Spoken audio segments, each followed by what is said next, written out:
Hello everyone, welcome back to my channel. I know it's June now, but I'm still finishing out my mental health awareness month for May with this video.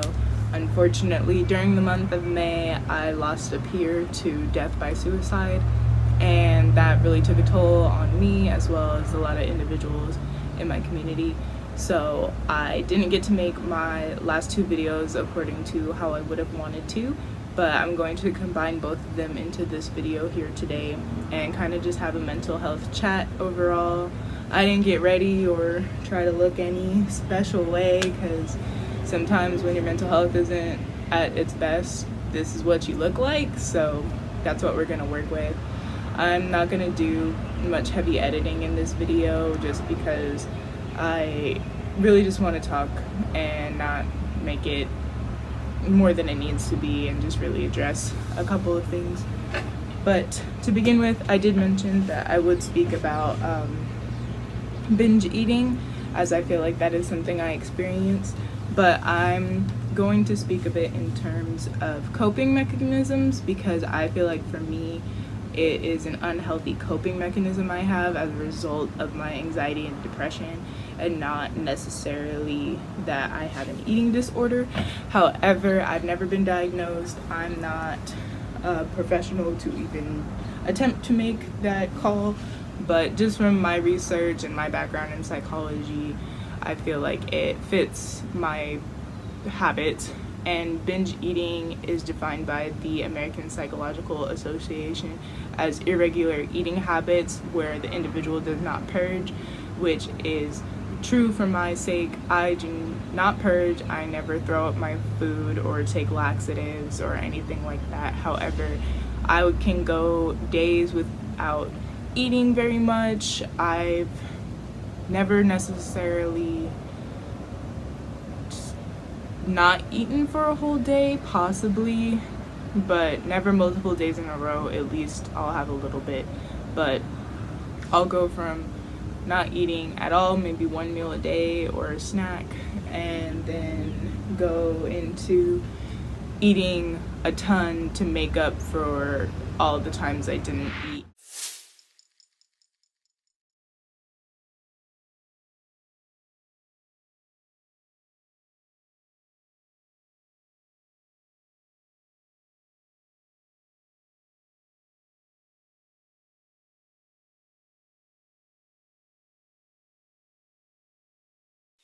And for me, I feel like it's a form of self-punishment for other things that are going on in my mind.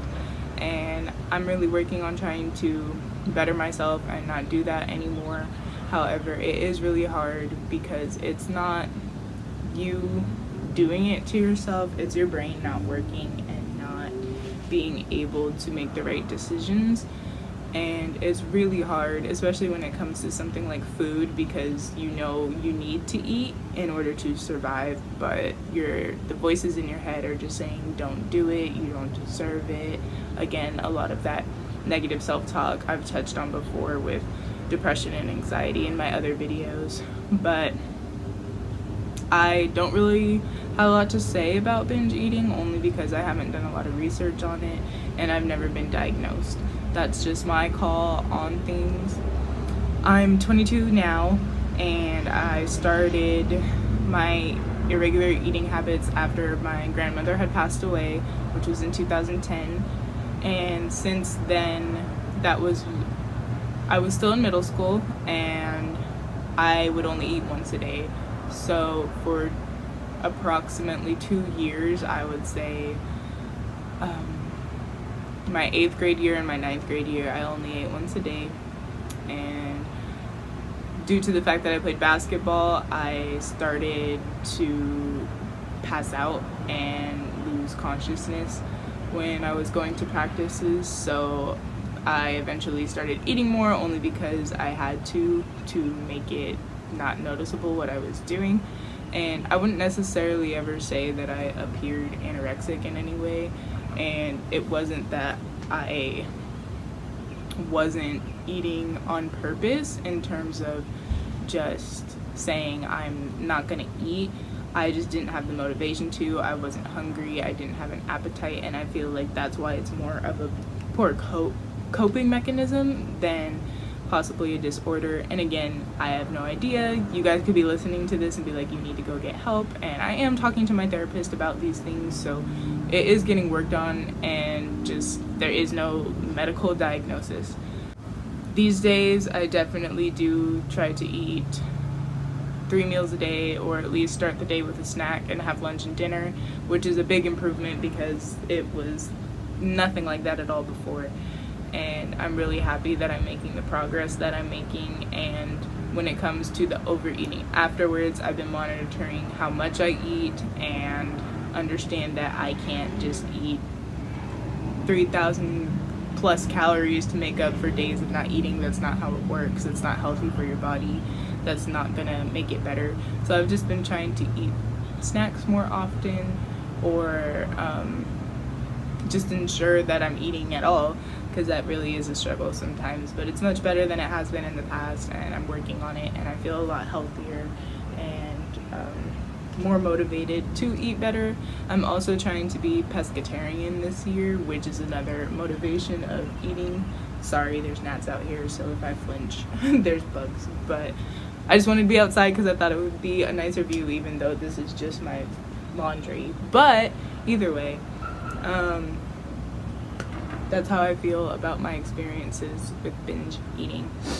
Another poor coping mechanism I've used in the past but have not used in over a year now is self-harm, in terms of cutting myself. I used to cut my arms, or not both of my arms. I would cut my wrists, and I would cut on this bone right here quite often, and I would hide it and make it look like scratches or scrapes because I played sports, so no one would ever really notice. But for me, it was a release of pain, and when you're emotionally numb, you just crave feeling something, anything at all. And for me, cutting was my solution, and I'm glad that it's not my solution anymore. It got to a point where I started cutting my rib cage and my legs, and that was the last time I cut myself because I realized how serious it was getting, and I sought professional help and got new solutions for ways to self-soothe in ways that are not harmful and not potentially deadly.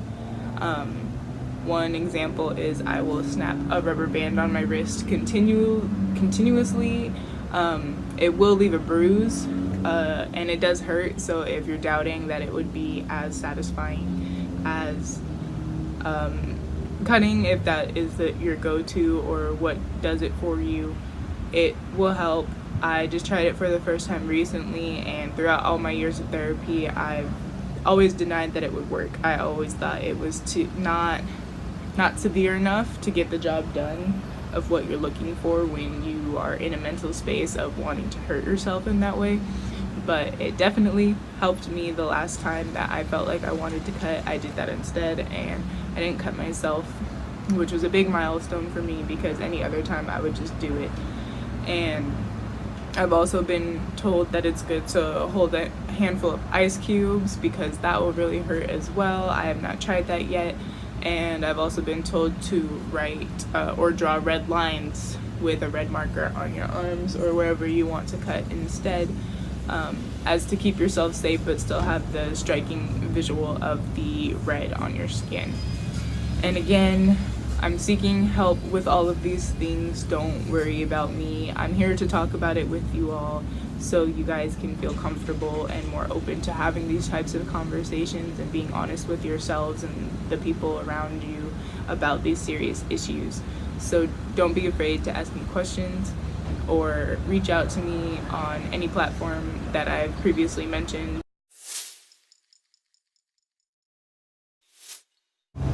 Another thing about my experience with cutting is that was what led up to my suicide attempts, which is why I really try to monitor when I cut, why I'm cutting, and how. Although I'm not cutting anymore, just monitoring when I get the cravings or the urgings to do so, so I know to seek more help if needed, or just be aware of my mental state at that time, as my suicide attempts did deal with cutting deeper than I should in certain areas. And fortunately enough, 2 of my friends came to my aid when I did that, and I'm still here today. But suicide and suicidal ideation is very serious, and if someone's talking about it, it's not a joke. If someone's mentioning it or saying, I want to kill myself, or this is so stressful, I'd rather die, it's not always jokes. And I know as a society we romanticize things of that nature as they are such difficult topics to deal with. But if you see something, say something. If you feel like something's off, don't be afraid to ask. Are you thinking of hurting yourself? Are you thinking of killing yourself? Are you thinking of taking your life, ending your life, dying by suicide? Someone who is experiencing suicidal ideation will not be off-put by you asking that question. It will not push them over the edge. For us, when we are in those moments, you are used to thinking about dying, as sad and tragic and unfortunate as that sounds, but it's true. That's your everyday life. It's normal for you to think that, oh, if I die it doesn't matter, or that death is a whatever thing. It's not scary anymore at a certain point. So being asked about it is not going to be something that will push you over the edge, but you will hopefully get through to someone who's experiencing those feelings and be able to have a conversation and point them in the right direction of help. If you yourself do not have the time to have the conversation, please point someone in the direction of another resource or another individual where they can receive help. There are international hotlines for suicide, as well as national and local. I will look them up and put them either in the description bar or flash them on the screen, whatever I decide to do.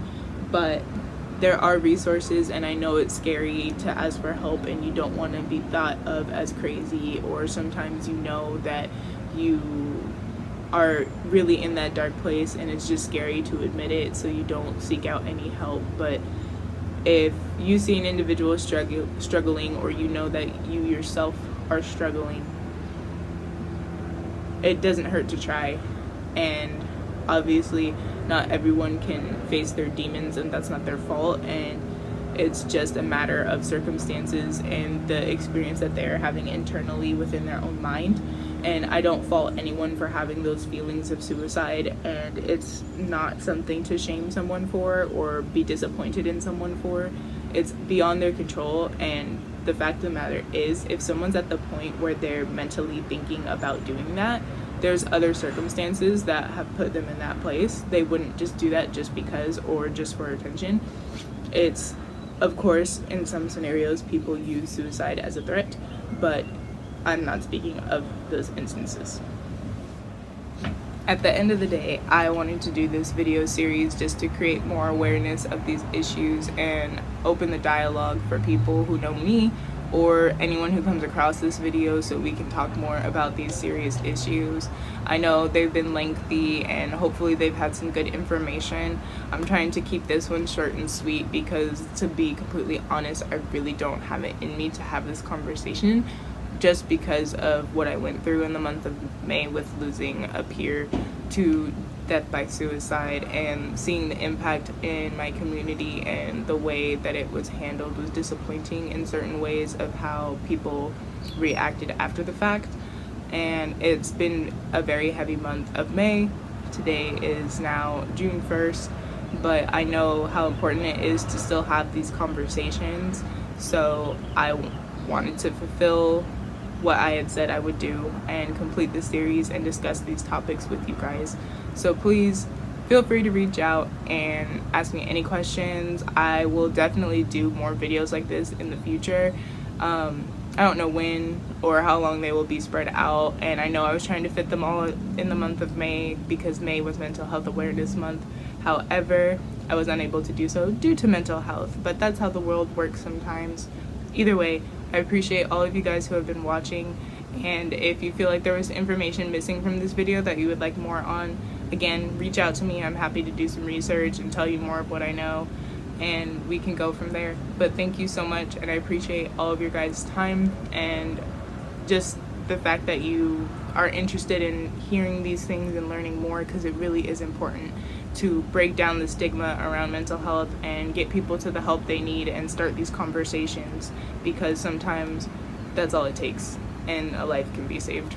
So again, thank you. I appreciate you all.